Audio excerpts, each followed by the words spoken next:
Every year in London's famous Olympia show building, the Daily Mail newspaper holds its Ideal Home exhibition. This year, as well as hundreds of display stalls, there was a model village with natural gardens and 5 complete modern homes. One of the 5 was a typical New Zealand state house, exhibited by the New Zealand government and representatives of our primary industries. The house was equipped with an all-electric kitchen, and the shelves were well filled with New Zealand tinned foods. New Zealand hostesses were on duty to look after the house and show people round. The furnishing was done by a British firm, but was little different from what might be found in the same house in New Zealand. All furnishing materials, including carpets, upholstery, blankets and curtains, were made of New Zealand wool. A distinguished visitor to the house was Princess Elizabeth, who was met by Mr. Jordan, New Zealand High Commissioner in London.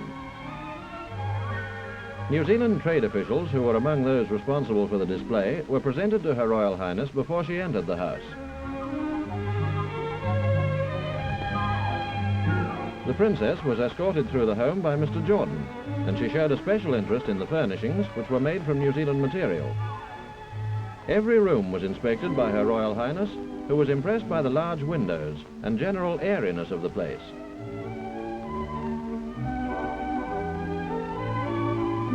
And of course the Princess showed a particular interest in the kitchen and dining arrangements, strictly the women's department in any house.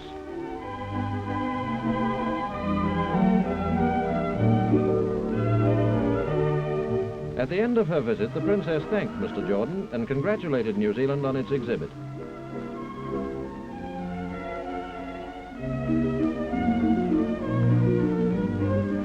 The crowds that had gathered to see the Princess joined the queue that was always lined up to see the New Zealand home. An estimated 300,000 people inspected it during the exhibition and kept the officials busy answering questions. Through the great interest shown in it, the New Zealand State House has done a good public relations job for New Zealand in London. Napier today is a modern, prosperous and rapidly expanding business centre, but it wasn't always so. These views, taken about 1900, show that it was virtually an island. Prevented from developing by swamp to the south and the inner harbour to the west, it was experiencing an acute shortage of land when in 1931 it was struck by a disastrous earthquake and fire.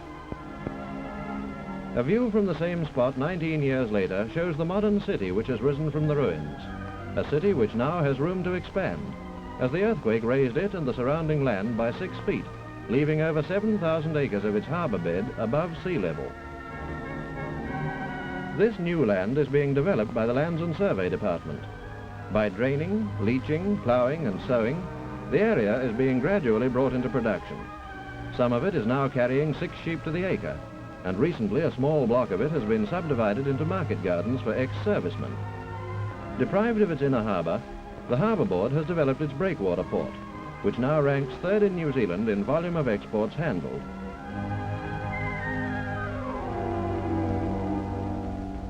From the fertile plains and hill country of Hawke's Bay and the East Coast come meat, wool and fruit, which will travel halfway around the world to feed the people of Britain, bringing prosperity to the farmers who produce it and to the port and city of Napier.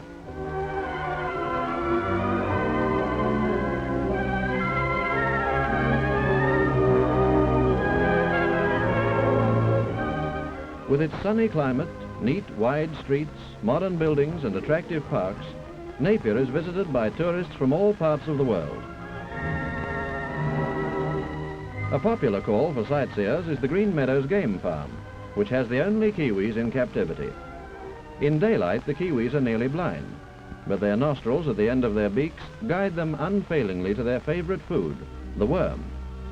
They cannot fly as they have only the vestige of a wing.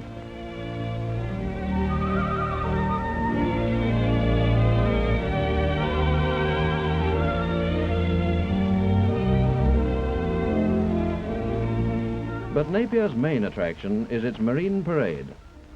On this mile of waterfront is something for everyone. There's tennis, bowls and golf, beside the sea, beneath the sun.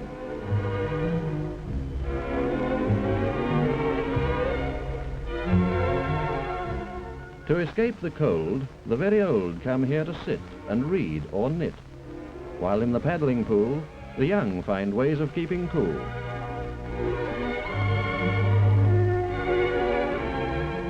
And on the rink, girls and boys glide on skates with skill and poise.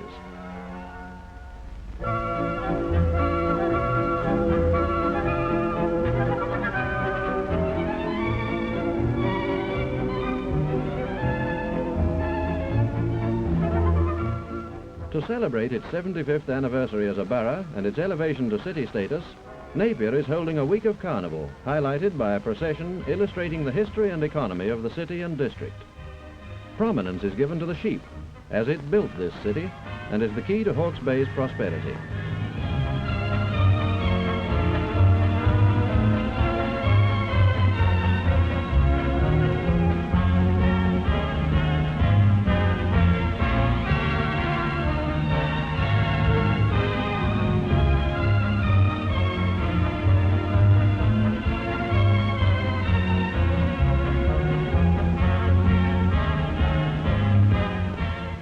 Like this old woman, Napier before the earthquake had no room to expand, but now garden suburbs spread where water lay before.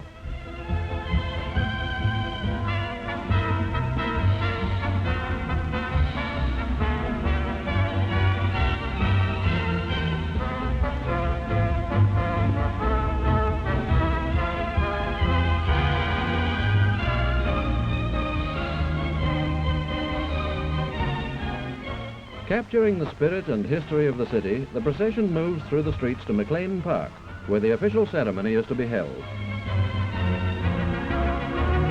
With the reading of the proclamation by the Deputy Prime Minister, Mr. Holyoake, Napier becomes a city. This is a triumph for its people who didn't give up when all seemed lost. A tribute to their courage is their city, risen again, strengthened by its trials. A prospering business centre, and one of the most attractive tourist resorts of New Zealand.